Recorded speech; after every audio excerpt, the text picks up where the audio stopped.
안녕하세요. 김철회입니다.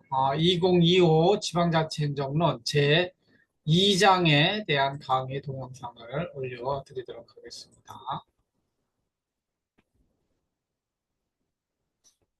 제2장의 주제는 인간은 어떤 공동체를 만들어 왔는가 하는 것입니다. 지난 시간에 인간이 처한 다양한 문제 중에 돈으로 해결할 수 있는 문제, 돈으로 해결할 수 없는 문제, 이런 것들을 혼자 하는 것이 아니라 사회 함께 해결하기 위해서 인간은 시장과 정부와 시민사회, 즉 공동체를 만들어 왔다고 하는데, 그 모든 것을 다 합쳐서 인간은 어떤 공동체를 만들어 왔는가, 역사적인 측면에서 한번 살펴보는 시간이 되겠습니다. 첫 번째는 인간에게 공동체 본능이 있는가 살펴보고, 그 다음에 어떤 공동체를 만들어 왔는가 본론이 두 번째가 되겠습니다. 세 번째는 성경은 공동체에 대해 뭐라고 말하고 있는가. 우리가 미션 스쿨에 다니고 있기 때문에 제가 또 관심 있는 주제라서 이런 것들 한번 살펴보는 시간이 되겠습니다. 인간에게 공동체 본능이 있는가? 인간은 이 본능 속에 혼자 살고 싶어 하는가? 함께 살고 싶어 하는가? 이 부분에 있어서 개인주의자와 공동체주의자가 갈라서게 됩니다. 개인주의자는 어쩔 수 없이 공동체를 만드는 것이고, 개인은 따로 있을 때도 행복하다고 보는 입장이 개인주의가 되겠습니다. 반면에 공동체주의, 저는 공동체주의자인데요. 인간 안에는 공동체 본능이 있어서 공동체로 있을 때 더 행복감을 느낀다, 이렇게 생각하는 것이 공동체주의가 되겠습니다. 그래서 사람들은 많은 연구를 했습니다. 인간의 본질적 존재는 어떤 것이며 무엇을 지향하는가. 그래서 생물학적으로는 인간은 동물적 존재이고 생존과 번영을 추구하고 육체적인 욕구를 실현하길 원합니다. 그래서 생물학적 존재로서 인간은 생육하고 번성하길 원하죠. 창세기에서도 그런 말씀을 하고 있습니다. 경제학은 철저하게 생물학적 존재를 전제하고 있습니다. 그래서 호모 이코노쿠스라고 하는데, 생존을 위한 효율적 활동, 생존을 넘어서면 자신의 행복을 위한 그런 활동을 하게 되죠. 이걸 위해서 인간이 필요하면 공동체를 만들 수도 있다는 것이죠. 그 다음에 인간은 또한 정신적 존재입니다.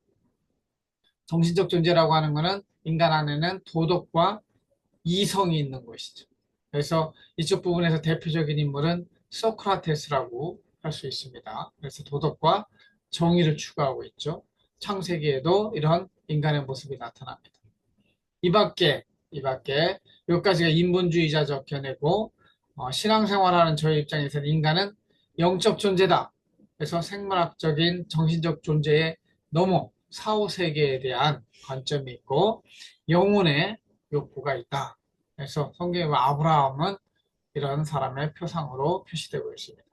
그래서 제가 공동체주의를 이야기했지만, 이러한 이 인간의 본질적 존재 양태에 있어서 공동체를 지향하는가 그렇지 않은가 하는 거에서 개인주의자들은 비연고적자와 unencumbered self라고 해가지고 연고 필요 없어, 나는 개인으로서 행복할 수 있어, 고독한 개인을 강조하는 것이 개인주의고, 연고적자 encumbered self라고 그래가지고 태어날 때부터 혼자일 수 없고 공동체 속에 있을 때 더 행복한 거야. 이런 것들은 공동체적 존재를 인간의 본성 가운데 강조하고 있다, 이렇게 보시면 되겠습니다. 성경은 하나님도, 인간을 만든 하나님도 공동체성을 가지고 있다. 그래서 성부, 성자, 성령님이 함께한다. 그래서 창세기 1장 27절에도 보면은 이미 언급하고 있지만 우리라는 표현을 씁니다. 우리는 나가 아니죠. 여럿이 함께 있는 것인데, 이제 삼위가 함께, 이거 뭐 어려운 논리지만 삼위일체 논리를 통해서 성경도 공동체를 강조하고 있다, 이렇게 이야기하고 있습니다. 그 다음에 그렇다면 인간이 살아가는데 개인 또는 자발적 공동체, 강제적 공동체, 개인은 인디비주얼리즘의 개인주의, 아까 이야기한 비연고적 자아를 말하죠. 이 개인주의자들은 국가보다 개인이 훨씬 더 중요합니다. 이 국가는 인간의 행복을 위해서 만든 것이기 때문에 필요악이에요. 국가를 만들면 군대도 가야 되고 세금도 내야 되고 그 자체로 악이에요. 악, 이불이에요. 하지만 필요해요. 그렇기 때문에 필요악이라고 제가 공공경제론 때 이야기를 한 것처럼 개인주의자들은 강제력을 지닌 국가를 최소한으로만 하자. 그리고 개인의 자유를 극대화하자. 이런 주장을 펼칩니다. 반면에 전체주의자들은 토탈리테리아니즘이라고 하는데 이거는 인간은 집단 속에서만 의미가 있어. 그래서 self under control, organic이라고 하는 이게 유기체적 관점이라고 그래요. 어? 우리 손이 왜 의미 있어? 우리 몸 전체에서 나에게 도움이 되는 거야. 수단으로 생각하는 거죠, 개인을. 그래서 국가 권력이 개인의 삶에 대한 통제권을 행사할 수 있다고 보는 것이죠. 이런 것들이 전체주의가 확대되면 파시즘 또는 파쇼 이렇게 돼. 이탈리아의 무솔리니나 지금 북한도 사실상 김정은이 예? 아버지라고 부르고 종교 집단도 이런 전체주의적 성향을 가지고 있습니다. 반면에 커뮤니테리아니즘이라고 하는 공동체주의는 개인과 자발적 공동체, 국가 사이에 적절한 균형을 추구합니다. 나의 24시간, 나의 돈, 나의 가지고 있는 자원이라고 하면 개인적으로 써야 될 게 6이면 공동체에서 써야 될 게 3, 강제적인 거 1, 사람마다 다르겠죠. 그래서 이 개인의 자유가 중요하다고 보는 사람들은 자유주의자, 공동체가 나름 중요하다고 생각하는 공동체주의자, 국가가 중요하다 이렇게 생각하는 전체주의자, 파시즘 이렇게 이야기하는 거예요. 그래서 저는 이 중에서 자발적 공동체의 역할이 매우 중요하다. 이것을 강조하는 공동체주의자 이렇게 보시면 되겠습니다. 인류 역사상 그러면은 인간은 어떤 공동체를 만들어 왔는가? 한번 공동체의 역사를 한번 살펴보겠습니다. 인간이 왜 공동체를 만들까요? 이 질문에 대해서 어떤 사람, 야, 태어나면서부터 인간은 공동체야. 가족 안에서 태어나잖아. 그죠? 혈연, 지연, 국가, 이건 선택할 수 없는 incumbent self, 어? 연고를 가지고 태어나는 것이죠. 그러나 인간이 이 공동체를 떠날 수도 있어요. 그럼에도 불구하고 공동체를 더 큰 공동체, 가족에서 시족으로, 또한 지역사회, 또한 나라를 만들고 이런 것들은 국가를 만들죠. 이런 건 서구적 측면에서는 신체와 재산을 보호하기 위해서 그러는 거예요. 나의 재산, 나의 신체를 보호하려면 군대가 필요하죠. 경찰이 필요하죠. 이거는 서구적인 측면이야. 반대로 적극적으로 국가가 있을 때 나의 자유와 이익이 더 커질 수 있어. 이렇게 보는 거는 적극적 목적이라고 볼 수가 있어요. 그런데 이 공동체가 가지고 있는 한계와 유익이죠. 소극적 목적은 공동체가 가지고 있는 한계를 강조하고 적극적 목적은 유익을 강조하는데 이 공동체에 소속하는 순간 우리는 약속을 지켜야 되고 개인의 자유는 축소됩니다.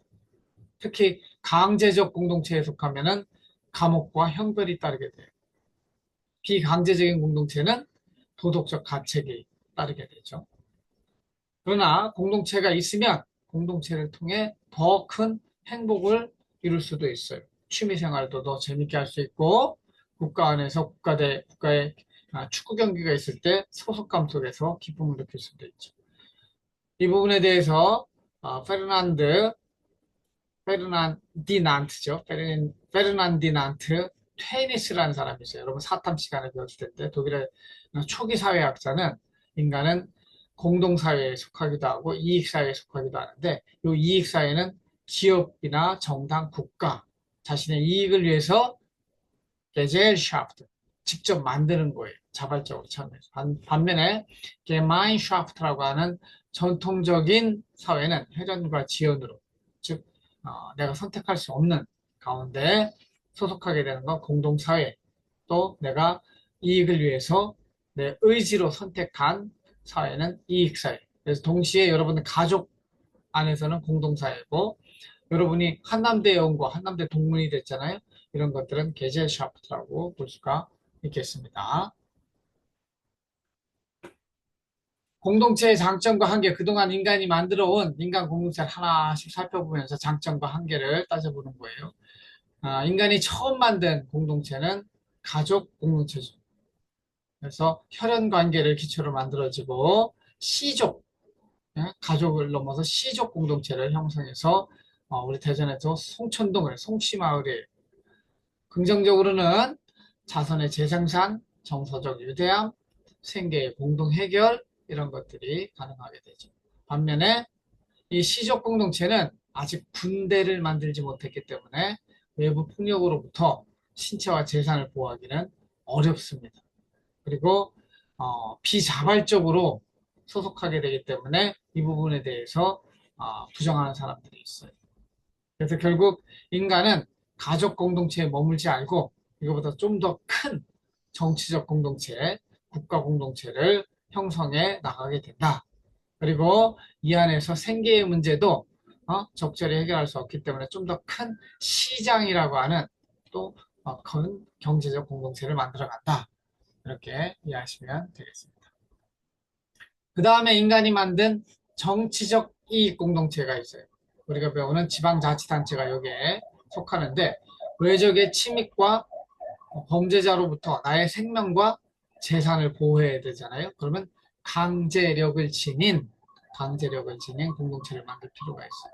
그래서 이 강제력을 통해서 군대도 만들고 경찰도 만들고 함께 쓸 소셜 오버헤드 캐피탈 사회 간접 자본도 만들고 사회 복지도 제공하는 것이죠.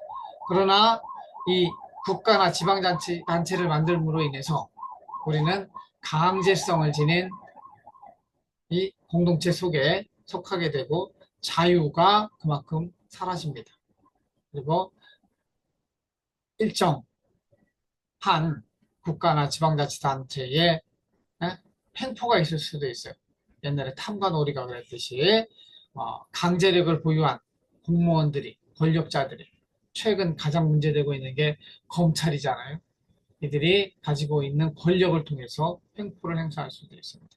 특히 우리가 선택한 정치적 이익 공동체는 대의민주주의, 대표민주주의를 하고 있는데 다수결로 결정하기 때문에 소수자가 피해를 볼 수 있어요. 이거 다수의 횡포, 그렇죠? 타이라니 업 머저리티라고 다수의 횡포 이야기했죠. 그래서 정당들은 또 권력 투쟁 속에 지들의 이익만 추구하고 국민의 이익은 경시하는 경향도 있다. 또 이제 정치적 이익 공동체를 통해서 우리가 활동할 때, 그 안에서 활동할 때 대의민주주의의 한계도 있지만 중우정치라는 게 있어요.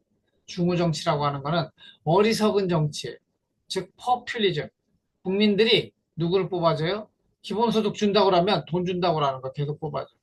지금 남아메리카, 아르헨티나, 브라질이 빠져 있는 나라의 문제, 베네수엘라 이런 데 퍼퓰리 선거 때 다 자동차 사주겠다고, 기본연금 주겠다고 막 그러죠. 그럼 그 돈이 공짜가 아니잖아요.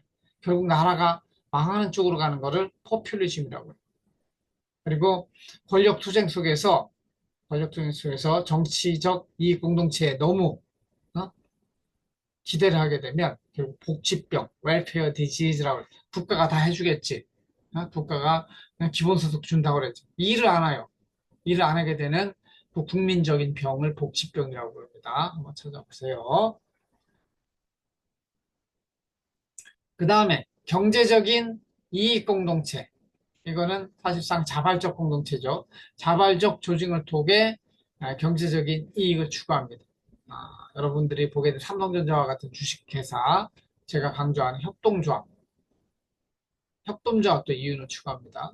그래서 이 경제적 이익 공동체를 만들어 왔는데 이것의 장점은 경제적 이익을 함께 추구하고 그것을 나눠 가질 수 있다. 공동 번영을 위한 도구로서 경제적 이익 공동체를 활용하는 것이죠.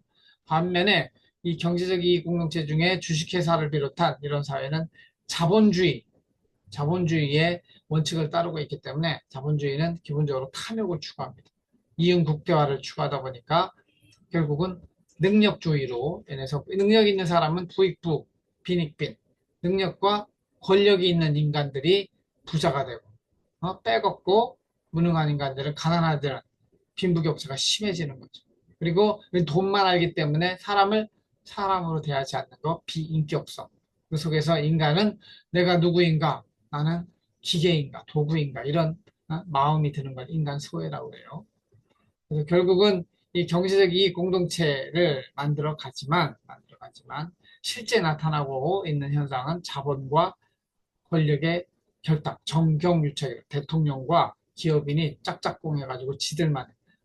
반대로 국민은 이익을 빼앗기는 것이죠. 그래서 자본가를 위한 정부, 지배 계급의 도구, 이런 것들을 강조하는 것이 칼 마르크스의 자본론에 나오는 이야기가 되겠습니다.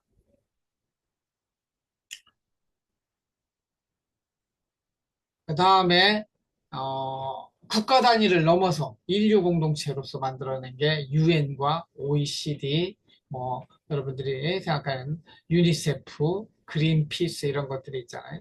전 지구적인 문제, 지금 기후변화가 글로벌 워밍, 클라이밋 체인지가 이슈가 되고 있습니다.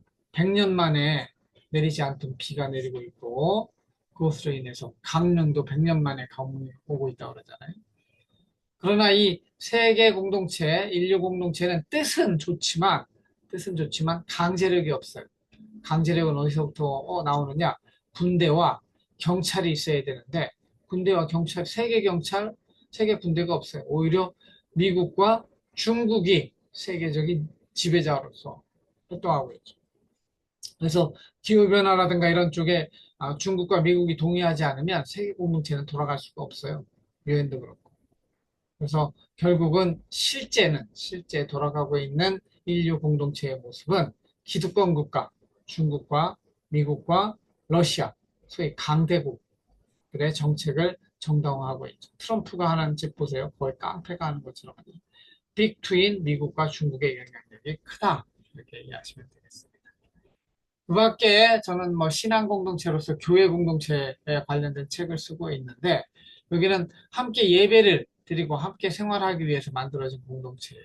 신앙생활, 예배를 통해서 믿음을 공유하고 나름대로 의미가 있으니까 사람들이 교회에 다니지 않겠어요? 물론 절에 다니는 분들도 마찬가지입니다. 그러나 제가 볼 때는 이게 좀 더 바람직한 교회 공동체가 되려면 여기에 정치, 경제적인 문제까지 함께 해결할 수 있는 공동체로 나아가야 되는데 지금은 그런 거 못하고 그냥 목사들에 의해서 이끌려가는 공동체에 지나지 않는다. 그래서 교회 인맥, 교회에서 서로 네트워크 쌓는 거죠. 부정적인 측면의 소셜 캐피탈을 형성해서 결국 교회도 이익 공동체가 되고 있지 않느냐 이런 생각을 가지고 있습니다. 그러나 실제 성경은 그러지 않아요. 실제 성경은 구원을 받은 자들이 하나님께 감사하는 마음으로 함께 나누고, 그렇죠? 함께 착하게 사는 공동체거든요. 이 성경적 생활 공동체에 관련된 제 책을 쓰고 있는데 나중에 여러분들한테 소개할 기회가 되면 성경적 생활 공동체에 대해서 어, 소개를 할 텐데 지금 우리가 생각하고 있는 이런 부정적인 측면이 나타나지 않고 자발적으로 순수한 마음으로 함께 잘 사는 공동체를 만들어 가고 그 위에는 하나님을 모시고 사는 그런 공동체를 성경적 생활 공동체라고 할 수 있겠습니다. 그 밖의 공동체 한번 살펴볼게요. 자발적 결사체를 통해서 환경 문제, 젠더 문제, 빈부격차, 차별 이런 것들을 다양한 시민단체를 만들어요. 그래서 시민단체라고도 부르고 NGO라고 하는 건 Non-Government Organization 정부가 아니지만 공익을 추구하는 그러한 단체를 NGO라고 부르죠. NPO는 Non-Profit Organization 공익을 추구하고 조직을 만들었지만 profit 이윤을 추구하지 않아요. 여기는 공익을 추구하기 때문에 non-profit 그래서 시민이 자발적 참여로 사회 문제를 해결하기 위해서 만든 단체 이름을 시민단체 CVO라고 그래요.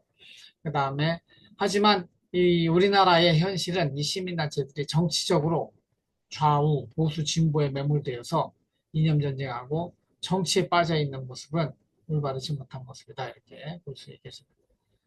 국가에서 권장하는 사회적 협동조합도 있어요.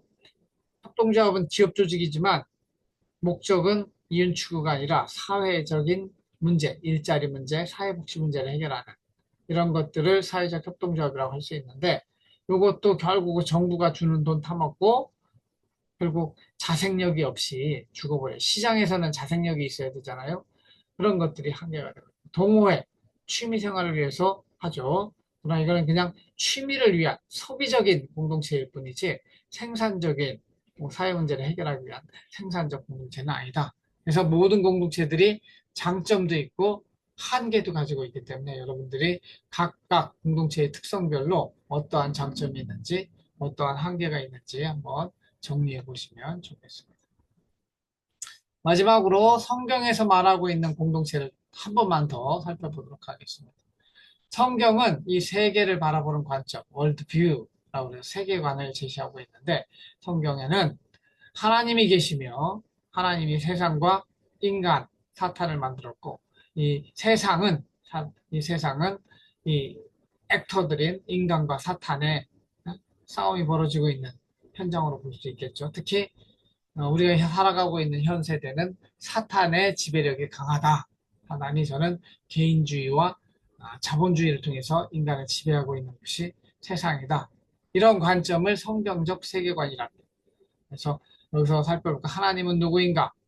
세상은 어떤 존재인가? 인간, 사단에 대해서 한번 살펴보도록 하겠습니다. 하나님은 세상을 창조하신 유일하신 하나님. 성경에서 원래 히브리어로 야훼 또는 아도나이 이렇게도 부르는데 야훼라고 하는 하나님이 살아계신다. 무신론자들은 없다 이렇게 하는 거죠. 자연 상태만 있을 뿐이다. 영혼도 없고 하나님도 없다. 이렇게 무신론자죠.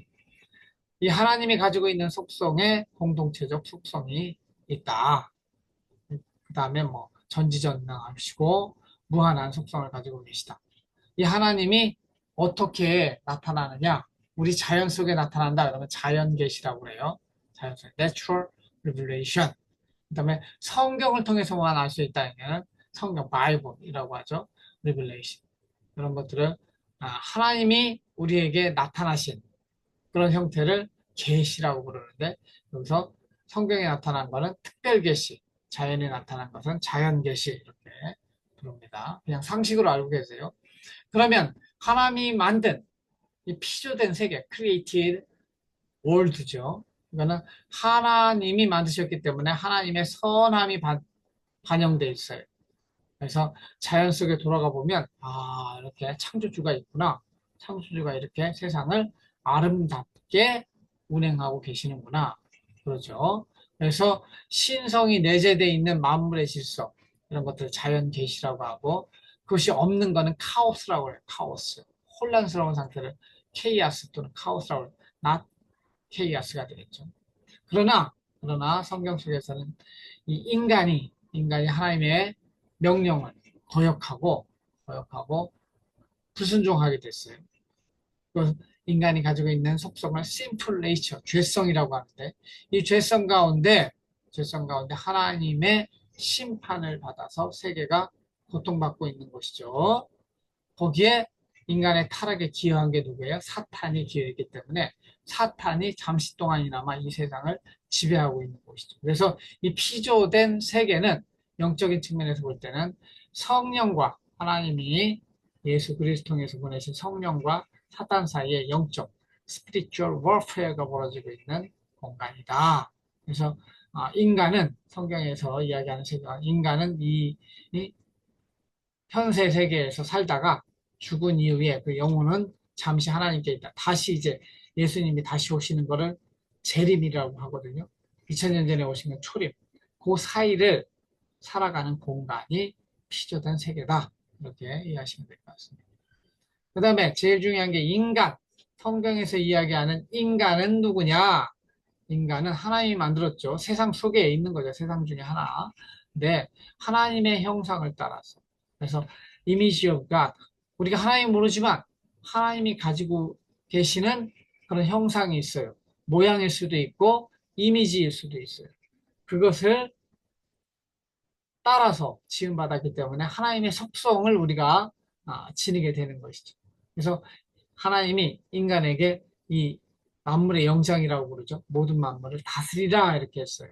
그렇기 다스릴 수 있는 권한을 지니고 있고 동시에 그 책임도 지니고 있는 거예요. 성경에 보면은 다스리라 이렇게 말씀하시는데 이걸 문화명령, cultural mandate라고 해요.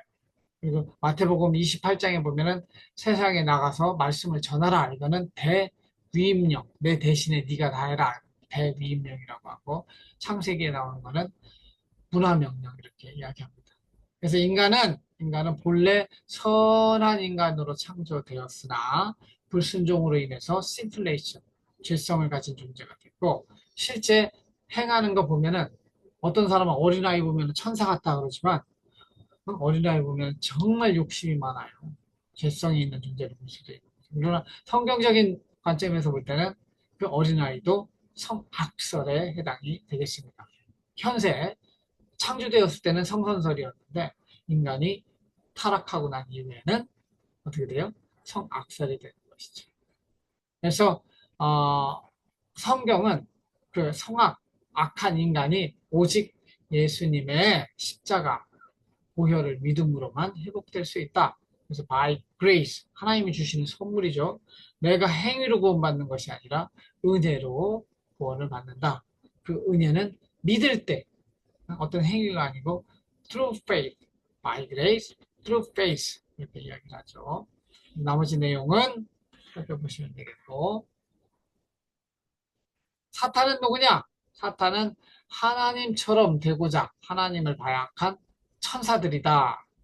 사탄의 그 중에 왕을 사탄이라고 하고 그 악한 천사들이 있는 것이죠.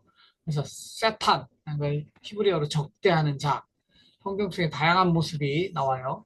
악한 천사들의 우두머리를 사탄이라고 하고 악한 천사들이 있는 거죠. 그들이 부리는 귀신들이 있는 거죠. 마귀, 바알세볼, 베리알 이런 표현을 쓰기도 합니다. 실제로 이제 그룹 퀸의 리더였던 프레디 머큐리가 부르는 보헤미안 랩소디에서 베엘세불이라는 표현이 나오기도 합니다. 관심 있는 분들은 그 가사를 읽어보세요. 그래서 이 사단은 인간과 피조 세계를 하나님의 창조 목적과 반대 방향으로 해요. 선한 목적이 아니라 악한 쪽으로 이기심이 작동하고 탐욕이 작동하고 파괴, 전쟁을 일으키는 이 속성 가운데 맨 밑바닥에는 사단의 속성이 있다. 이런 것이죠. 그래서 이 사단은 우는 사자같이 자기 부하로 만들 악한 자로 만들 자들을 찾아다니고 있는 거예요. 그래서 우리도 늘 돌아다니다 보면은 우리 안에 악심이 작동하는데 그게 뭐냐? 사탄이 주는 힘이다. 성경적인 세계관이 그렇다는 거예요. 여러분들이 무신론자면 뭐 이런 것들을 무시하고 사셔도 좋습니다.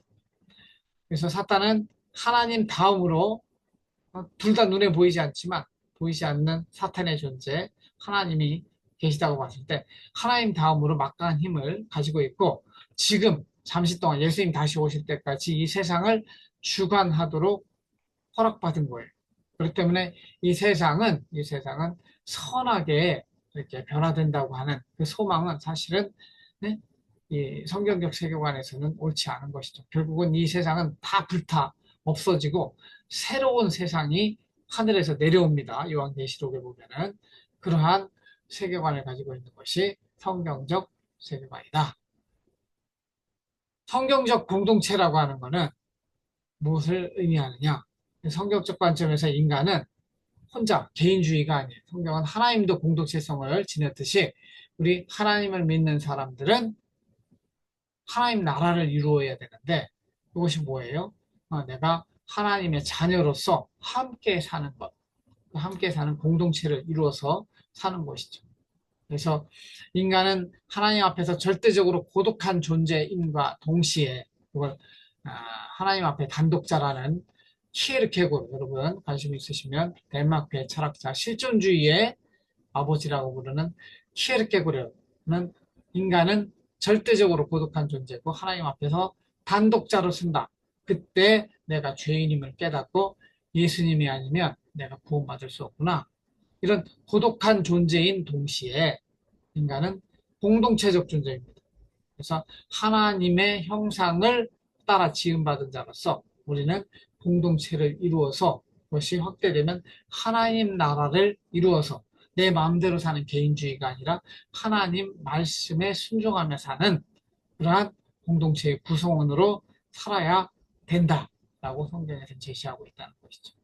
그래서 결국 우리는 초림과 예수님이 다시 오실 재림 사이를 살아가고 있는데 예수님을 머리로 하는 신앙 공동체를 중심으로 공동체의 일원이 되어서 개인뿐만 아니라 공동체의 구원을 이루어가는 삶을 살아야 한다고 하는 것이 성경적 공동체를 지향하는 공동체를 통해서 말씀하신 하나님의 뜻이 되겠습니다.